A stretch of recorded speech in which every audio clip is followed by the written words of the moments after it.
Masyarakat Cina sangat menyukai produk-produk makanan asal Indonesia. Produk makanan dan minuman Indonesia yang laku keras di Cina ini merupakan peluang pasar yang cukup besar bagi pengusaha di Indonesia. Dan siapa yang menyangka, kerupuk udang asal Indonesia ternyata begitu digemari di Cina, bahkan di penjualnya bisa meraup belasan miliar rupiah dengan mudah di sana. Duta Besar RI untuk RRC, Johari Oratmangun mengungkapkan ada seorang warga negara Indonesia yang sukses berjualan kerupuk udang di Cina. Ia tinggal di Cina, kemudian mengirim kerupuk udang dari Indonesia dan kemudian dijual di sana.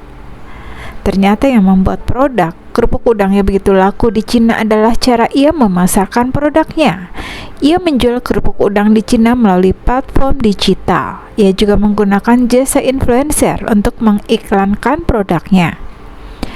Ternyata influencer di Cina saat ini benar-benar memberikan pengaruh yang besar. Influencer muncul paling lama 6 menit. Nah, waktu dia muncul 6 menit pertama itu terjual 5 kontainer. Kemudian beberapa hari ia muncul lagi menggunakan influencer yang sama dan telah terjual 6 kontainer.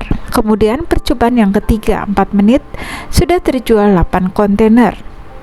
Total dari 3 percobaan iklan menggunakan influencer itu ia mengantongi penjualan hingga 12 miliar rupiah. Ibarat bahasa kekinian, penjual bisa jadi sultan dalam waktu singkat hanya dari jualan kerupuk udang. Meskipun begitu, menurut Johari, produknya juga memiliki keunikan dari sisi packaging. Kerupuk Indonesia ini bahkan dijual di 30 provinsi di Cina.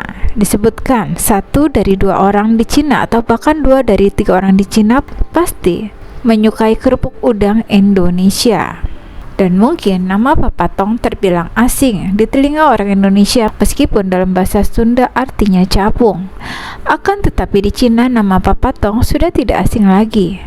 Tinggal ketik di kolom pencarian Taobao, platform belanja daring milik raksasa e-dagang Alibaba. Banyak sekali ditemukan berbagai jenis produk dari Papatong. Papatong di Cina bukanlah hewan sejenis serangga, tapi adalah produk kerupuk udang yang dalam beberapa tahun terakhir ini ditasbihkan sebagai the official snack ambassador for Indonesian tourism. Papatong ini diproduksi oleh PT United Harvest Indonesia dan tentu saja dibuat dan dikemas di Indonesia, tepatnya di Sentul, Jawa Barat.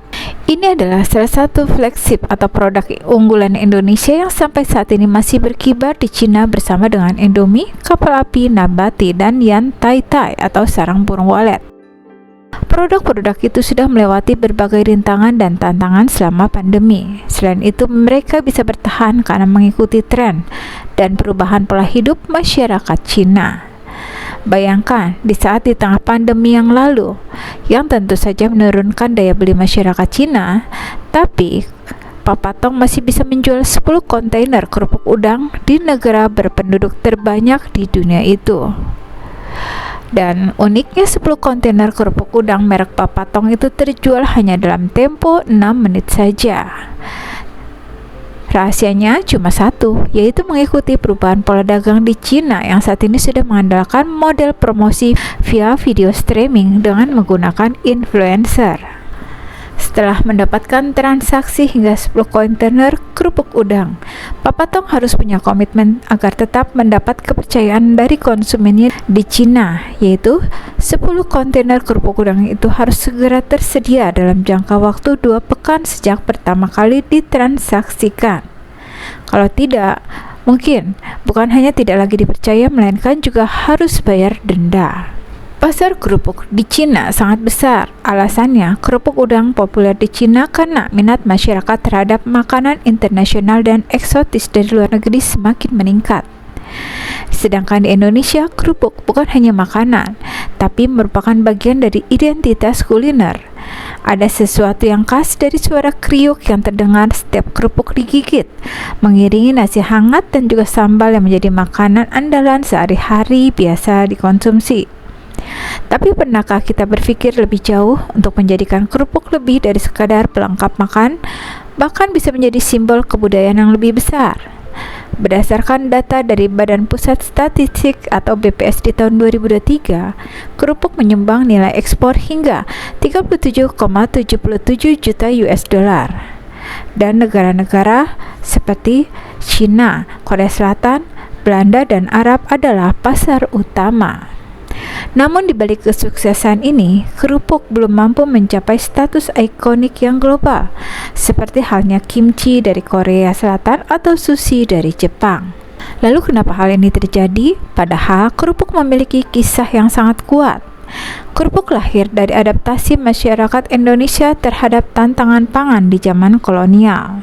Dari berbagai jenis kerupuk yang beredar di Indonesia, jenis kerupuk udang merupakan paling banyak digemari. Kerupuk udang menjadi jenis kerupuk bercita rasa gurih dan harganya sangat terjangkau, hingga menjadi primadona.